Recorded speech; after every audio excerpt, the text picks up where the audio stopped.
राला मंडल अभयारण्य की rescue team को प्रदेश स्तर पर वन्य प्राणियों के रेस्क्यू करने में उत्कृष्ट कार्य करने पर मुख्यमंत्री डॉक्टर मोहन यादव ने सम्मानित करते हुए 1 लाख रुपए की राशि पुरस्कार स्वरूप प्रदान की। उक्त पुरस्कार भोपाल स्थित वन विहार में आयोजित हुए राज्य स्तरीय वन्य जीव सप्ताह के शुभारंभ अवसर पर राला मंडल अभयारण्य के रेस्क्यू दल को दिया गया। रेस्क्यू दल में SDO Yohan Katara, ranger Yogesh Yadav, deputy ranger Sher Singh Katara सहित अन्य स्टाफ शामिल है। 1 जनवरी 2020 से 31 मई 2025 तक 69 तेंदुए का रेस्क्यू करने के साथ ही रेस्क्यू टीम ने कुल 302 वन्य प्राणियों का रेस्क्यू किया है, जिसमें नीलगाय, सियार सहित अन्य जानवर भी शामिल है। प्रदीप मिश्रा IAPSDFO इंदौर ने राला मंडल अभयारण्य की रेस्क्यू टीम को बधाई दी।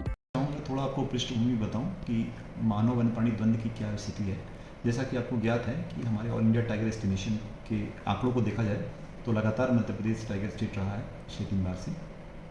लेपर्ड स्टेट भी हो गया है, घड़ियाल स्टेट भी हो गया है, और जो अन्य अपने वन्य प्राणी हैं उनकी भी बाहुल्यता यहाँ बहुत बढ़ गई है।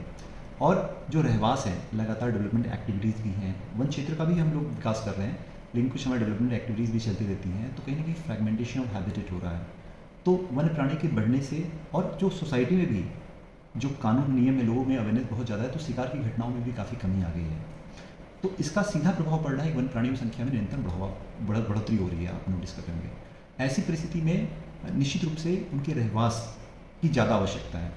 तो निश्चित रूप से वो अपने विचरण के लिए, अपने खाद्य पदार्थ के लिए वो बाहर निकलेंगे और कहीं मानव से द्वंद्व की स्थिति निर्मित हो गई।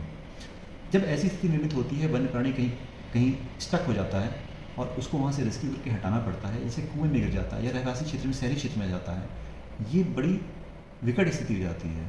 जो रेस्क्यू टीम हमारी होती है, इनके पास 2 तरह की चुनौतियाँ होती हैं। एक चुनौतियाँ होती हैं कि वन्य प्राणी को पकड़ना, और वन्य प्राणी ऐसे समय में जब भीड़ भी बहुत इकट्ठा हो जाती है, तो एक भीड़ को कंट्रोल करना, एट द सेम टाइम वन्य प्राणी को साइकोलॉजिकली कंट्रोल करके उसे रिलीफ देते हुए, अदरवाइज वो बहुत फेरोसियस हो जाएगा। तो ताकि रेस्क्यू टीम को भी खतरा न रहे, वन्य प्राणी को भी नुकसान न पहुंचे, और जनमानस जो वहाँ भीड़ के रूप में इकट्ठी उन्हें भी कंट्रोल करना है। तो ये बड़ा चुनौतीपूर्ण कार्य हो जाता है उनके लिए। तो इंदौर की रेस्क्यू टीम ने सच में बहुत ही शानदार काम किया गया है। जैसा मुझे ज्ञात हुआ है कि ये पुरस्कार 3 वर्ष की उनकी कार्य अवधि का आकलन किया गया है। यद्यपि ये प्रतिवर्ष दिया जाता है, इस वर्ष इंदौर टीम के 3 साल के कार्यों का मूल्यांकन किया गया और ये पुरस्कार माननीय CM साहब द्वारा उनको दिया गया है। हमारे रेस्क्यू दल में प्रभारी श्री योहान कटारा जी हैं, उप प्रभारी योगेश यादव जी हैं जो कृषि अधिकारी हैं राला मंडल सेंचुरी के, और उसके साथ 6 हमारी रेस्क्यू टीम हैं। इन्होंने दिनों रात मेहनत करके बहुत ही अच्छा काम किया है, और पूरा श्रेय मैं इन्हीं देता हूँ इसके लिए। मेरा तो बहुत ही एक सामान्य मार्गदर्शन के लिए होता है। पूरे जो इसके हकदार हैं प्रशंसा के, ये यही हैं, योहान कटारा जी, उनकी समस्त टीम।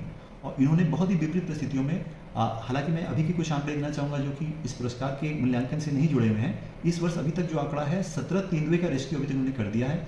इसमें जो सबसे चुनौतीपूर्ण रेस्क्यू था वो एक शहरी क्षेत्र में तेंदुआ आ गया था, और बिना किसी को खरोच दिए हुए इन्होंने बहुत सूझबूझ को दिखाते हुए और साइट स्पेसिफिक इंजीनियरिंग को दिखाते हुए, क्योंकि एक अलग टाइप की टैलेंट है, विधा है, और उस तेंदुए को उन्होंने कैप्चर किया था, जिसके लिए जिला प्रशासन ने भी काफ़ी तारीफ की थी कि इतने कम समय में इतना सेफ रेस्क्यू किया गया और किसी को कोई भी आहत नहीं पहुंचा। वन प्राणी भी सुरक्षित, रेस्क्यू टीम भी सुरक्षित, और सामान्य भीड़ जो वहाँ आसपास की थी वो भी सुरक्षित।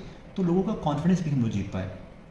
और इसके बाद एक दूसरी घटना जो अभी बहुत प्रकाश में है, बड़वानी में आपने नोटिस किया होगा, एक तेंदुआ था, इसके लिए लगातार कई ग्रुप टीमें लगी हुई थी उसको पकड़ने के लिए। उसमें भी इंदौर वन मंडल की जो रेस्क्यू टीम में गया, उसमें भी अद्भुत काम किया उन्होंने, उस तेंदुए को पकड़ा, क्योंकि उस तेंदुए ने मानव पे अटैक हो गया था, दंड की स्थिति बन गई थी और कुछ लोगों की जान भी चली गई थी। तो ये बड़ा चिंता का विषय हो गया था सबके लिए, और ऐसे प्रेशर में रेस्क्यू करना और भी बड़ी चुनौती हो जाती है।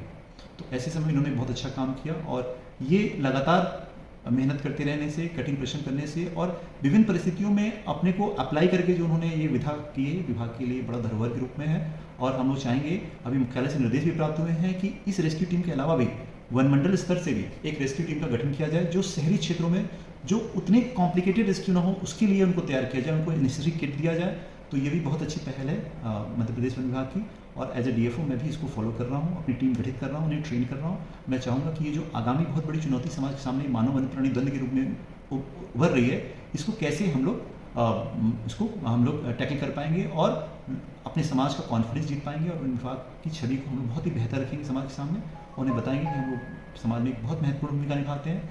और बच्चों को भी हम लोग इसके बारे में बता रहे हैं। अभी वन्य प्राणी सप्ताह चल रहा है 1 से 7 तक, उसमें मानव वन्य प्राणी द्वंद्व को भी हम लोग बहुत ही इंपॉर्टेंट रोल दिए हैं। अभी माननीय CM साहब का भी संदेश प्राप्त हुआ है हमें वन प्राणी सप्ताह के संबंध में। उसमें भी उन्होंने मानव वन प्राणी द्वंद्व को विशेष रूप से अंडरलाइन किया हुआ है, उसके महत्व को, और हम लोग उस पैम्पलेट बना के पूरी समितियों में भी माननीय सीएम साहब के जो मैसेज है उसको भी प्रसारित कर रहे हैं, ताकि जन जन तक ये मैसेज पहुंच जाए कि मानव वन प्राणी द्वंद्व, वन प्राणी संरक्षण अपने समाज के लिए कितना महत्वपूर्ण है।